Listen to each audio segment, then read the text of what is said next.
So my sweetgrass was starting to get a little bit droopy, and so I've gone ahead and harvested it early. I thought it would go till fall, but it looks like it was ready. I was growing it in a box, so I think it was doing just okay. It wasn't doing excellent, and but I've harvested it here today, and I'm going to make sweetgrass braids for the first time in my life. And I've been looking into sweetgrass. I've always loved the smell of sweetgrass. I've been smudging with sweetgrass for a long time, and I've always been drawn to that experience of sweetgrass. It represents the ancestors. So I started looking a little bit into the tradition of it. I'm not Native American, but what I like to say is in anything that I do, I honor all traditions while we're creating something new. So I want to take into account the history and the wisdom of what's has been coming down through cultures throughout all time. And one of those, which is something I didn't know about and found out about today, and I really like it, is because it's not dogmatic. It's life. It's living. And I find a lot of the Native American teachings are kind of like that. They're about life and living, and not dogmatic and not rule based, but more centered in being present to experience what you observe around you, what you see in nature. The Beauty Way is all about that. So that's one of the reasons I'm drawn to Native American culture. It's one of the reasons I'm drawn to Native American philosophy, music, all of that. But I don't want to purport myself as being a Native American. I just like some of the things that the Native American culture and teachings represent. So that being said, sweetgrass I want to talk about today. I grew this. It was gifted to me. A bunch of sweetgrass was gifted to me by a good friend who came over here for some music ceremony, and I planted it in a planter, not knowing if it would do well or not, and it actually did pretty well. Last year I harvested some. I didn't make braids last year. I didn't really even look into making braids. I chopped it up and made it part of a smudge mix that I do with 4 different kinds of smudges, being tobacco sage, 5 actually different kinds: tobacco sage, sweetgrass, palo santo, and cedar, northern cedar. With the sweetgrass, there's a tradition that goes along with it of how many strands to use and what you do in the process of making them.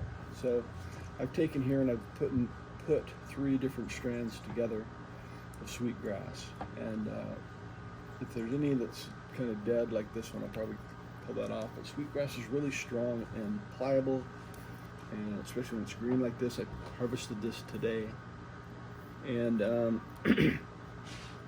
these bundles are each bundles of 7, and they represent the 7 grandfathers. And the 7 grandfathers are basically some virtues or some ways of living, ways of life. And it's interesting that there's so many things in life that come in 7s, but 7 grandfathers is one I learned about today, so it's what I'm going to talk about. But those 7 things, and I've written them down here so I can remember, the 7 grandfathers are honesty, truth, humility, love, wisdom, courage, and respect. And so when you pick up one of the 3 bundles, since I'm going to braid this, you pick up these bundles. There's 7 strands in each. So this one has 7, this one has 7, this one has 7. But I'm going to put these all together to make a total of 21. Keep the ends kind of straight, ends of the stems that I've cut off here. And I heard someone say you're not supposed to cut them off, you're supposed to pull them out, but I want it to come back, so I don't have a big piece. And I want to keep those rhizomes living underneath and spreading out, making more. So I'll put these together like this, and then I'll just take a strand of sweetgrass that doesn't have a stem on it, I'm holding this together, trying to get it as even as I can. And then take this strand, leave a little bit here that I can tie up with, and just wrap around the end. This is how I've always seen them when I buy this. I always see it done this way, and maybe from the other one. Get it nice and bunched together, and then I'm going to tie it off. Tie it tight. I'll just do an overhand knot and then probably make a square knot out of it. And I don't know if there's a traditional knot there that needs to be tied. Like I said, I don't want to get too dogmatic with things, but I do want to honor this tradition, especially representing these 7 grandfathers, because those virtues are pretty good ones for all of us to try and emulate, I think. Honesty, truth, humility, love, wisdom, courage, and respect. So I'm going to try and keep those virtues in my intention as I'm doing this, and I'm going to split back out again in 7s, 7 strands for each one that I'm going to braid, representing the 7 grandfathers.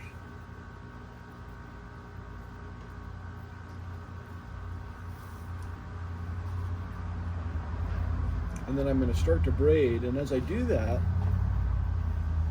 I'm actually going to turn it. Let's see, I think it's easiest to do if I turn it this way. As I braid it, I'm not going to go through how to braid, just a regular braid over, and the outside one comes over. It's representing mind, body, and spirit. These 3 principles that we all get to have an experience of while we're here. It's really the 3 primary ways of experiencing life: mind, body, and spirit. And each one of those, mind, body, and spirit, encompass a different thing, different people, but lots of different aspects in one, really, because the experience you're having isn't a separate one of mind, body, and spirit. It's a combined experience of mind, body, spirit. If you try and look at it as separate, it gets confusing. It's one. Sometimes we like to hold our body in a place that's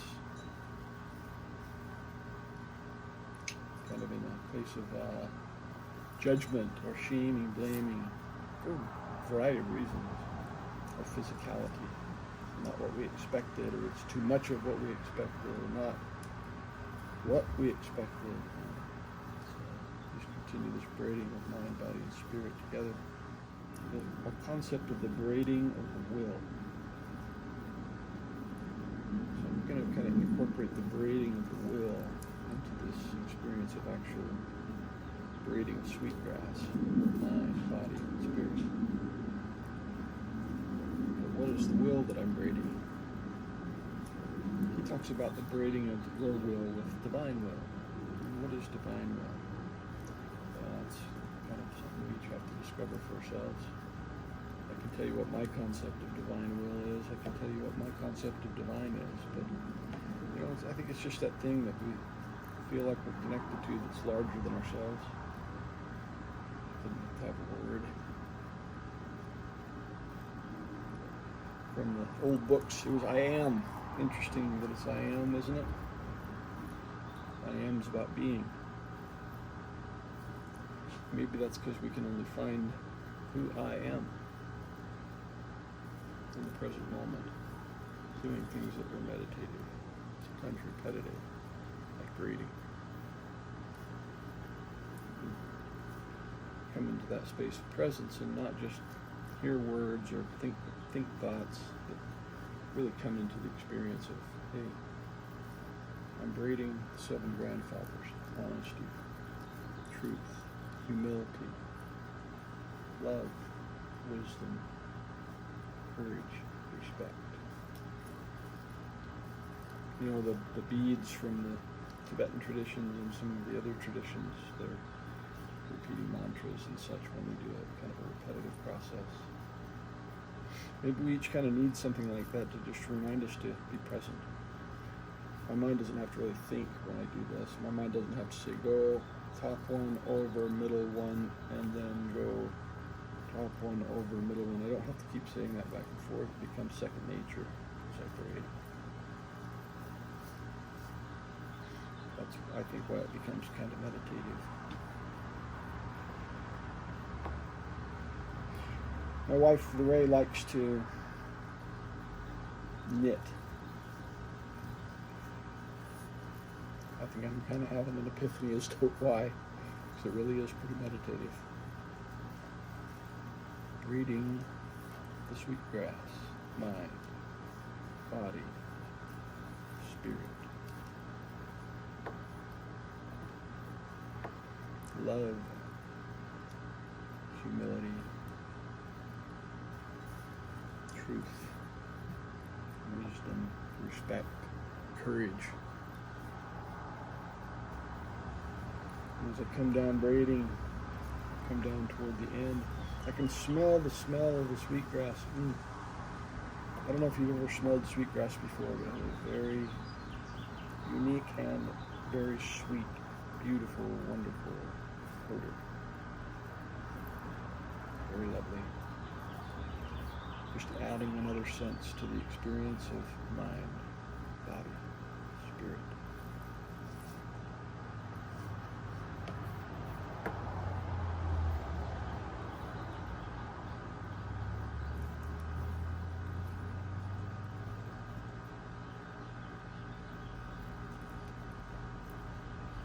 What a beautiful meditative practice. I can see why. I had to do it to understand, but now I really do understand.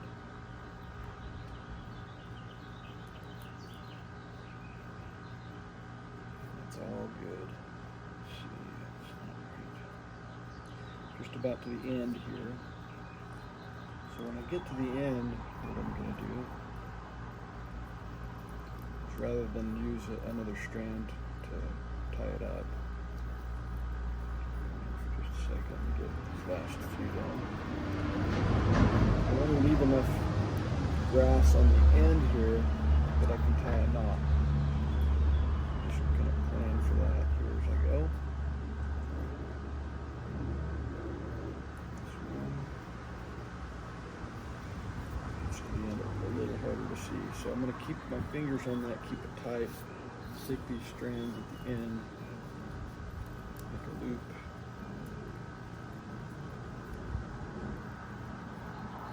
Bring that down tight. Keep that knot tight. Get the knot down there where the braid is. A little bit jumbled there. Go.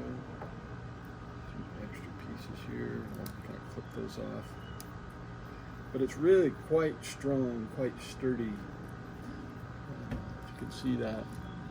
This isn't a big one. This wasn't a lot of grass. It wasn't thick grass. Didn't have a lot of blades to each one. But, ooh.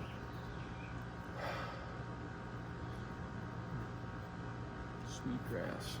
Love it. Okay, there you have it. Okay. I believe I forgot.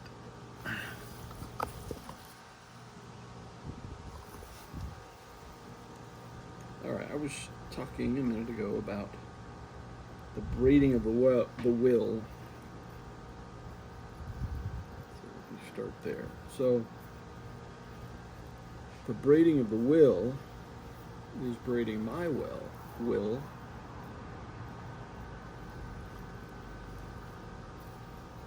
divine will. How do I do that? Braid my will with divine will. Well, we've been trying to figure that out for a long time, I think.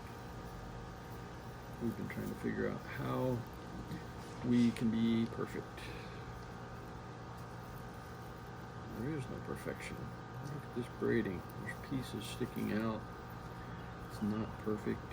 It's not exact. What in nature is exact? There's a guy that used to have a painting show called Bob Ross, and he used to say, when he'd make a so-called mistake, something that wasn't exactly as anticipated in a painting, he'd say it was a happy little accident, because it ended up, he could then make it into something from the mistakes. is where that real true creativity sometimes came through. You make mistakes and then you just kind of, instead of judging it and seeing it as a mistake, start to see it as an opportunity to create something new. The braiding of the will. Letting God's will, if you will, and your will be the same. Headed for the same place, headed for the same ending. Because the reality is the truth of everything is that that's who you are. Your true self, your divine self, the one that chose to come here at this time, this kind of difficult time, sometimes it might seem like. Braid that will, mind, body, spirit, thought, consciousness, universal mind.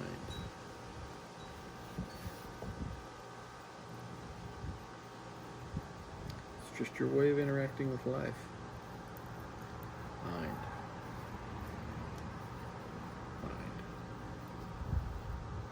body, and spirit. Look at that beautiful braiding. First time I've ever braided in my life. Feels good. Not perfect and not meant to be.